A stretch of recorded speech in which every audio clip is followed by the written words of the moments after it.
ወወልድ ወመንፈስ ቅዱስ አሐዱ አምላክ ናይ ዓርቢ ስነ ፍጥረት ወይቤ እግዚአብሔር ለታውፅእ ምድሪ ዘመደ እንስሳ ወዘይትሐወስ ወአራዊተ ምድሪ በበዘመዶሙ አምላክ ድማ ምድሪ ህይወት ዘለዎ በብዓይነቱ ፍጥረት ማለት እንስሳ ዘቤትን ለመምታን አራዊት ምድርን ተውፅእ በለ።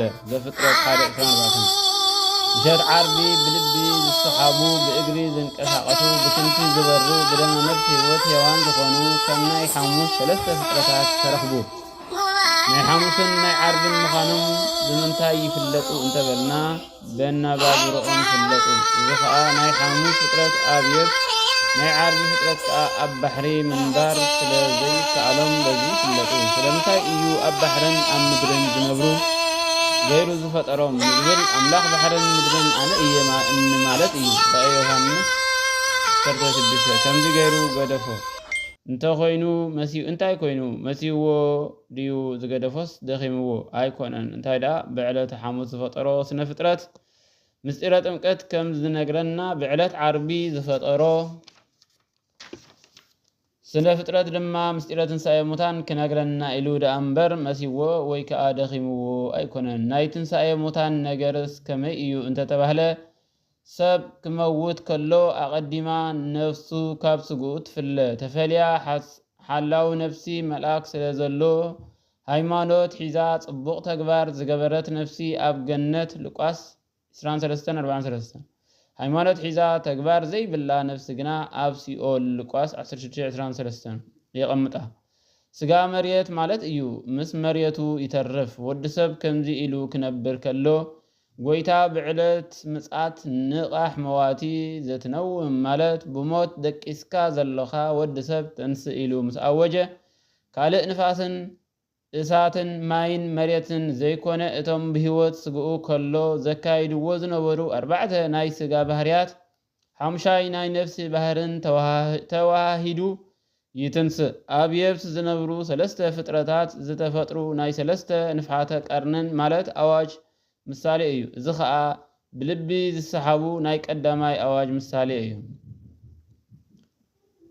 በቀዳሚ ንፋተ ቀርን ይትጋባ ጸበለ ዘስጋ ዘተዘርወ ውስተ ኩሉ አጥናፈ ዓለም ዝሃሎ መልእልተ ወዝሃሎ መትህተ ዝሃሎ በባሂረ ወዝሃሎ በየብስ ወዝሃሎ ውስተ ከርሰሙ ለአራዊት ዘበልየ ወዘማሰነ በዘዚአሁ ሞት ከም ዝበለ ብቀዳማይ ንፍሓተ ቀርንን ኣዋጅ ክሳብ ወሰን ዓለም ዝተዘርወ ኣካል ስጋ ክእከብ እዩ። ኣብ ላዕሊ ዘሎን ኣብ ታሕቲ ዘሎን ኣብ ባሕሪ ዘሎን ኣብ የብስ ዘሎን ኣብ ከርሰ ኣራዊት ዘሎን ብዝተፈላለየ ሞት ዝበለየን ዝማሰነን ኣብ ምድሪ ዝወደቐ ቀራፍ ስጋ ናብቲ ናይ ጥንቲ ቦትኡ ክእከብ እዩ።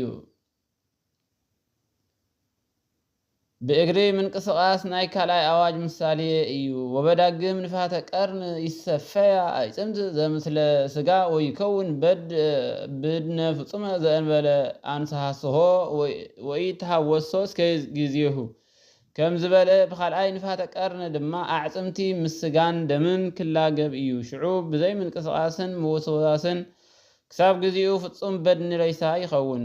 ብክንፊ ምብራር ናይ ሳልሳይ ኣዋጅ ምሳሌ እዩ። ወሳልስ ንፍሓተ ቀርን ይትነስኡ ሙታን ከመ ቅጽበተ ዓይን ጻድቃን ወኃጥኣን እንዘይጸውሩ ምግባራቲሆሙ እምዲበ ምድሪ ዘተለዎሙ እመሂ ሰናየ ወእመሂ እኩየ በሳልሳይ ንፍሓተ ቀርን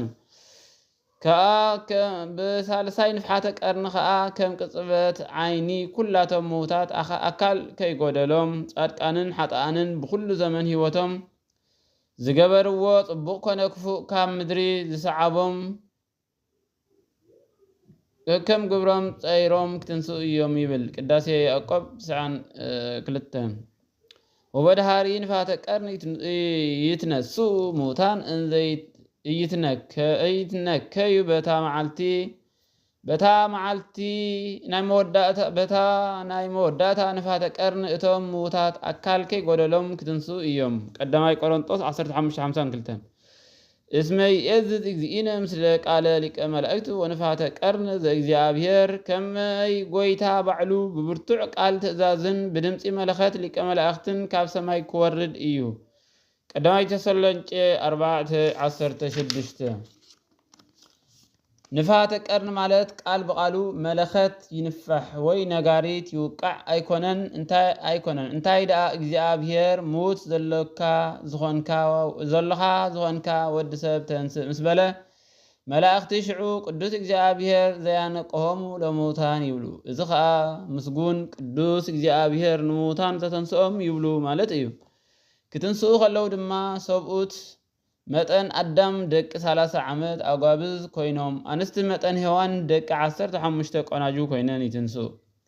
ወኩሉ ሰብ በብስርዓቱ ግናኸ ነፍሲ ወከፍ ኩሉ በቢ መስርዑ እዩ ከም ዝበለ ቀዳማይ ቆሮንጦስ 15:23 ክትንስኡ ከለው ድማ ጻድቃን ከም ፀሓይ በሪሆም ከም ወርሒ ደሚቆም ካብ ብርጭቆ ጸሪዮም ከም ዕንበባ አንጸባሪቆም ይተንስኡ። አሚሃ ይበርሁ ጻድቃን ምስብኢተ እደ እምፀሃይ በመንግስተ አብሆሙ ዘበሰማያት ማቴዎስ 3:43 ሓጣን ድማ ካብ ኳኽ ጸሊሞም ይተንስኡ። ዮሐንስ 5:29 ማቴዎስ 13:43 ካልኣይ ከዓ ንጻድቃን ኣብ ምድሪ ዝገብርዎ ዝነበሩ ጽቡቕ ተግባር እዩ ብየማን የቆሞም ከምኡ ድማ ንሓጣን እቲ ኣብ ምድሪ ዝገብርዎ ዝነበሩ ክፉእ ተግባር እዩ ኣብ ጸጋም የቆሞም።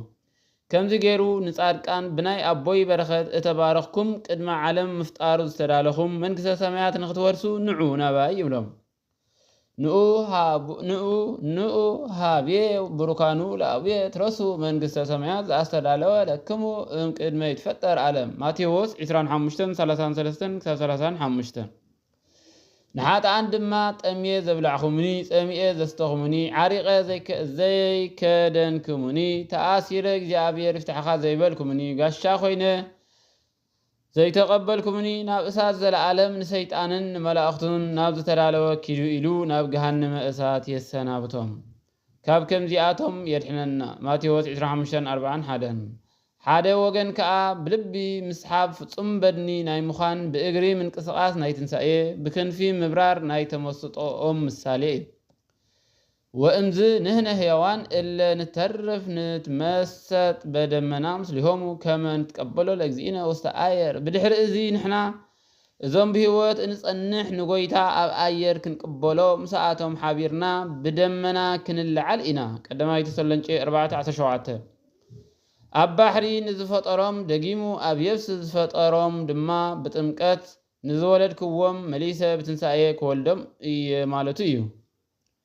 ወዘንተ ባህቱ አእምሩ ኩልክሙ ከመ እለ ተጠመቅነ በእግዚእነ ኢየሱስ ክርስቶስ ውስተ ሞቱ ተጠመቅነ ወተቀበርነ ምስሊሁ ውስተ ጥምቀቱ በሞቱ ከመ ውእቱ ተንሥአ እሙታን በስብሐተ አቡሁ ከማሁ ንሕነኒ ናንሶሱ ምስሊሁ ውስተ ሃዳስ ሕይወት።